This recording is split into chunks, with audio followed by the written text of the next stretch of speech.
tanto N1 como N3 como N4, hay algún empate. En el primero, empata con S3.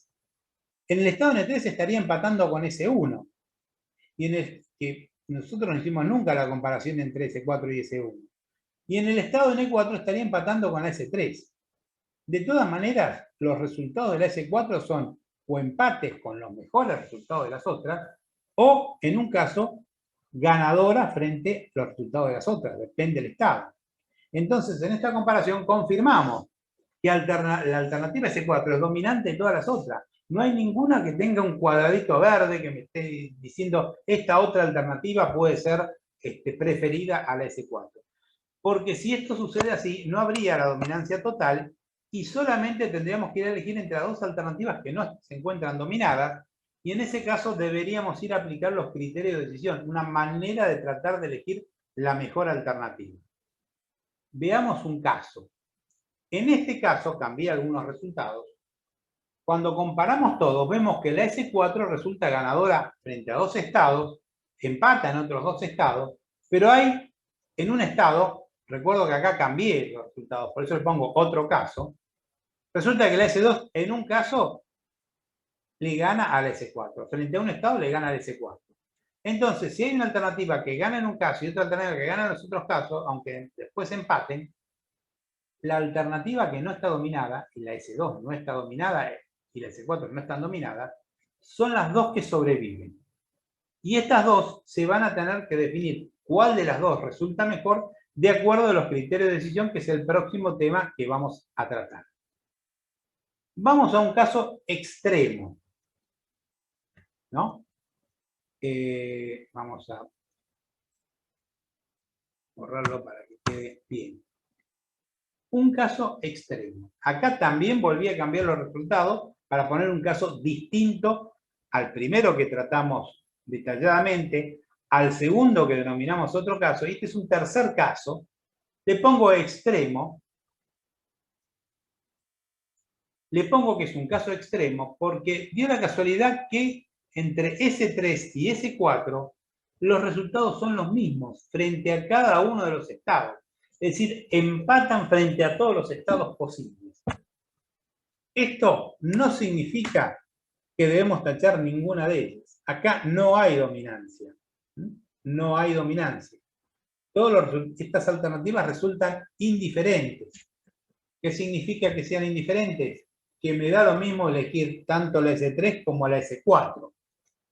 En definitiva, cuando sucede esto, uno va a terminar eligiendo una, pero lo va a hacer en función de algún otro parámetro, se va a fijar en alguna otra cosa, buscar algún otro resultado, aunque sea muy menor, como para tratar de desempatar entre estas dos alternativas. Y si no hubiese nada muy importante, directamente cualquiera de las dos alternativas me dan exactamente lo mismo.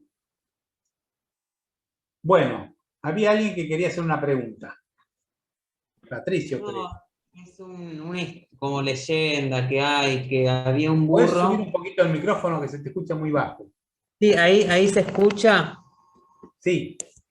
No, que hay como una leyenda que cuenta que había un burro que tenía dos fardos de alfalfa exactamente iguales, uno a la izquierda y otro a la derecha. El asno de Buridán. ¿Cómo? El asno de Buridán.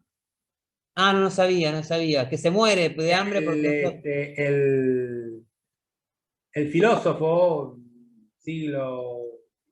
eran años 1300, 1400, muy bien no sé, Jean Buridan era un filósofo, y él hablaba que uno debía elegir la mejor alternativa. Él proponía eso, entonces digamos, los críticos de Buridan le decían, bueno, pero fíjate que si vos tenés que andar decidiendo y pensando tanto en qué es lo mejor, por ahí te puedes morir de hambre. En el caso del asno, no es algo que planteaba Buridan, el propio Jean Buridan, sino,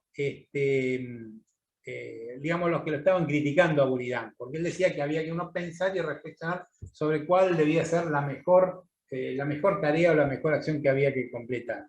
Entonces, le dijeron que Buridan, bueno, ahí tenemos un burro que tenía, por eso lo tipifican con un burro, dos fardos de pasto, uno a la derecha, otro a la izquierda, exactamente iguales, Entonces el burro se empieza a mirar uno, empieza a mirar al otro, para ver elegir cuál era el mejor, cuál era el más grande, cuál era el más rico, cuál era el más fresco. Eran iguales, entonces la misma frescura, la misma cantidad, todo eso, y el burro se la quedó pensando y dice, al final el burro se murió de hambre. Entonces no hay que pensar tanto en cuál es la mejor alternativa. Eso era lo que explicaban a Buridan, porque Buridan decía que uno tenía que buscar la mejor alternativa, que uno tenía que hacer lo mejor posible. Ese creo que es el caso al que vos te referís. Yo en una charla, en una jornada de decisión, toqué el caso de Buridan para el tema de los empates y los desempates, como casos, digamos, un poco complicados. Pero bueno, no sé si querés agregar algo. Digamos, el tema lo conocí. No sabía que tenía nombre ese burro. Yo lo había leído en algún momento, pero no conocía que era Buridan el autor. Bueno, googlealo, Jean Buridan. Por ahí le pifié un poco al siglo en el cual él estuvo, pero digamos 1300, 1400, o sea, es mucho antes de todo este tema del estudio de la economía, de Adam Smith y todo eso.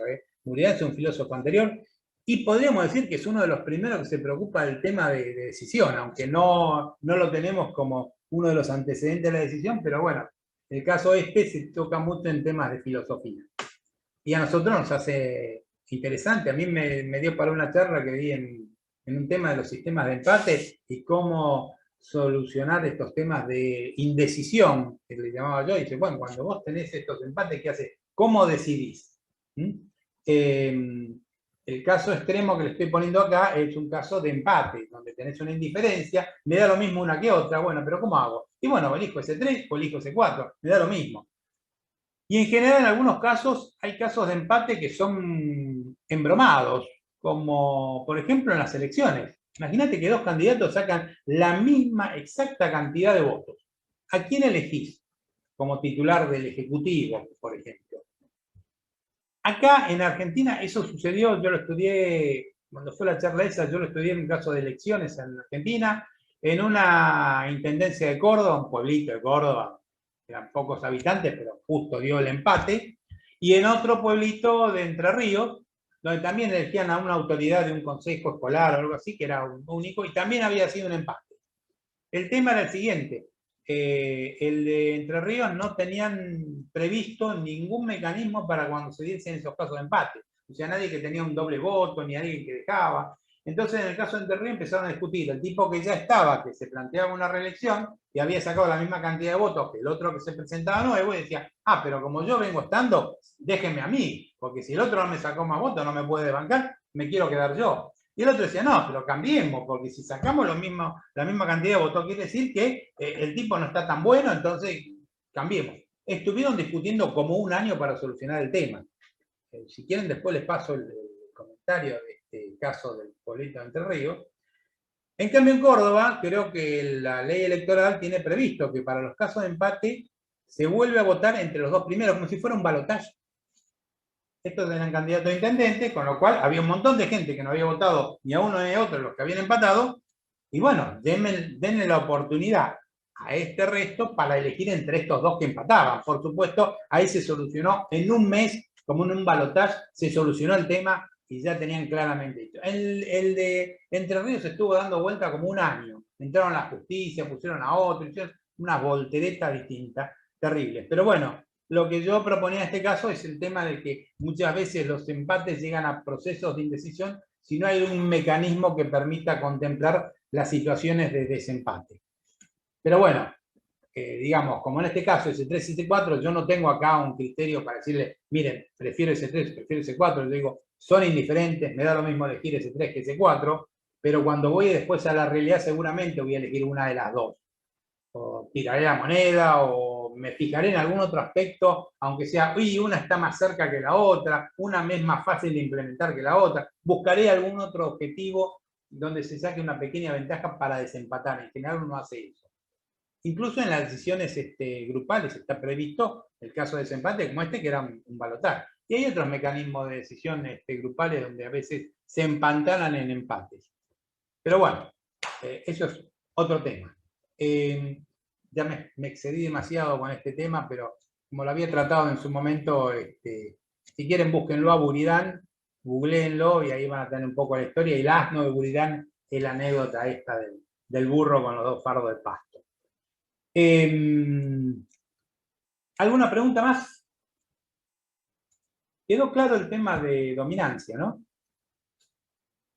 La dominancia se practica analizando, lo primero que tenemos que ver ante una decisión, si por supuesto no estamos en una decisión de certeza, después en certeza vamos a ver que este tema es mucho más fácil, tanto en riesgo como en incertidumbre, sin importar las probabilidades que haya acá, sabiendo que los resultados que pongo acá en cada columna corresponden al mismo estado. Esto no es una matriz sectorizada, no es una matriz incompleta, esta es una matriz con producto cartesiano, una matriz completa, una matriz donde hay un resultado de cada alternativa frente a cada estado de la variable no controlable. Esto está todo unificado y la suma de estas probabilidades debe dar 1. Aunque no conozcamos individualmente cada probabilidad, tienen que dar 1. En un caso como este, yo puedo ver la dominancia.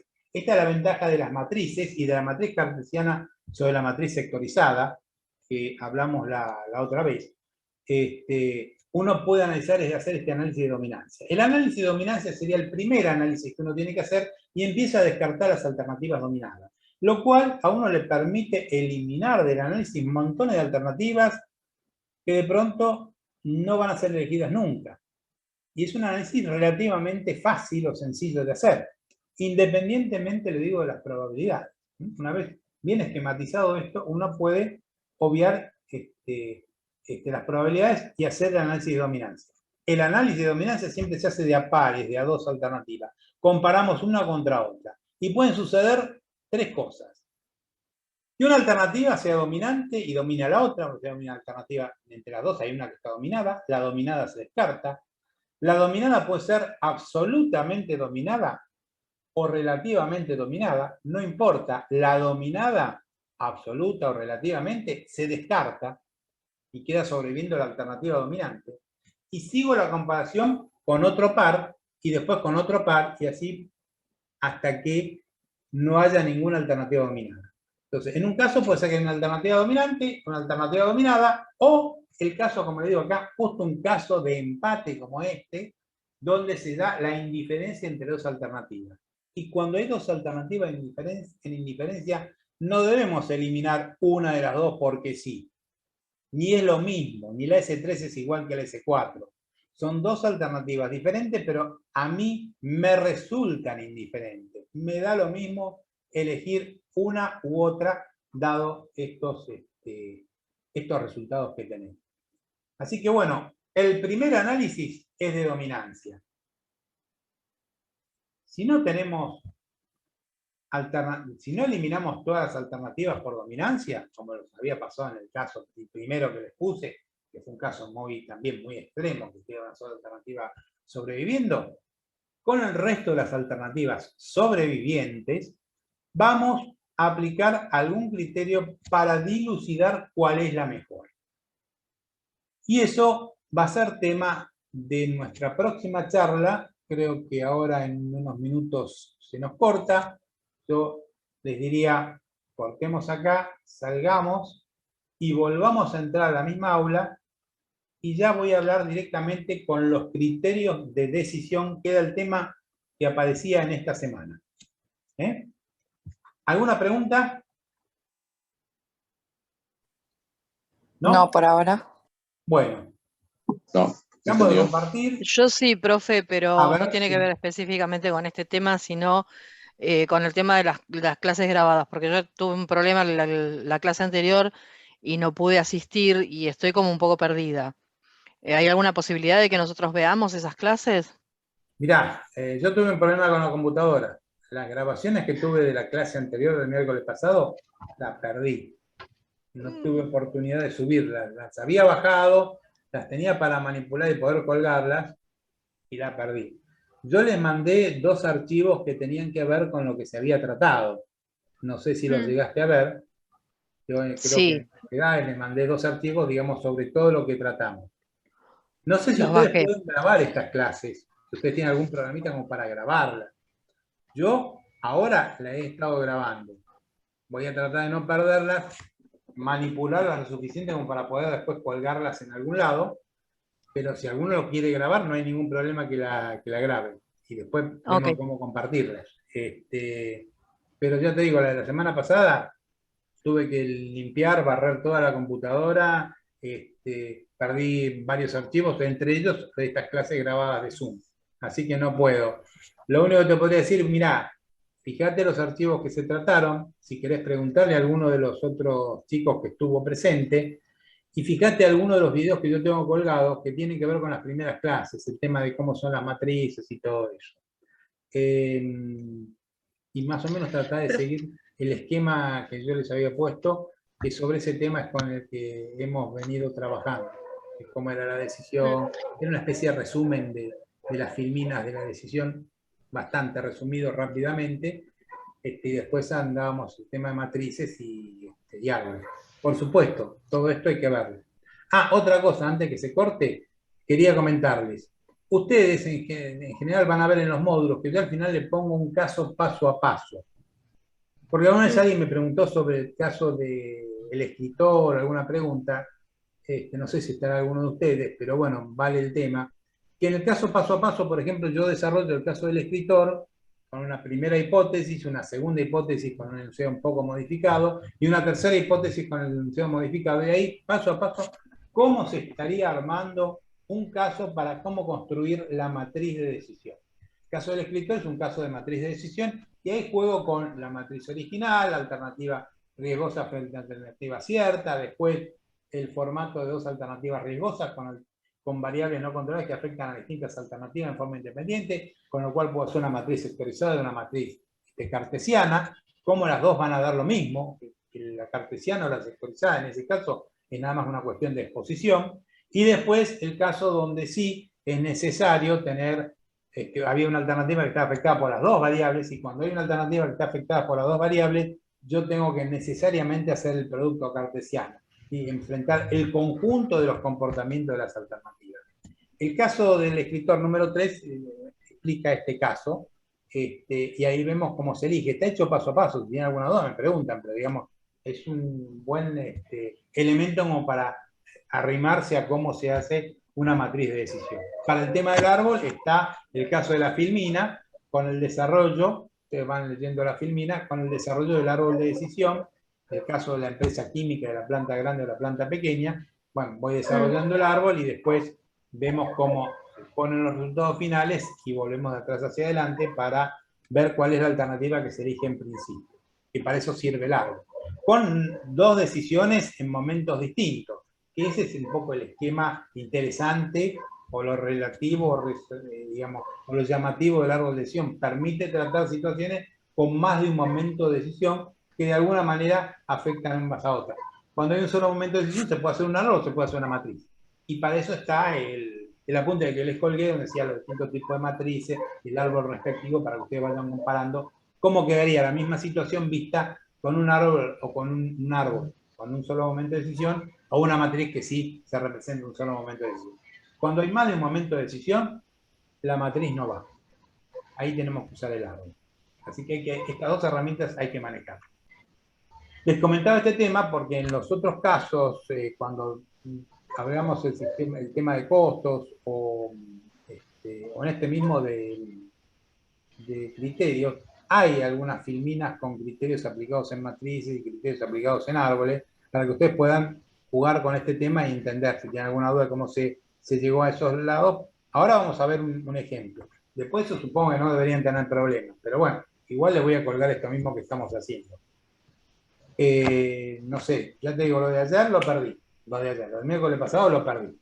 Perdí otras cosas también, porque tuve que resetear toda la computadora. No sé qué problema tengo, que es un desastre, pero bueno, hace rato que tengo esta serie de problemas y gracias que me puedo comunicar con Zoom.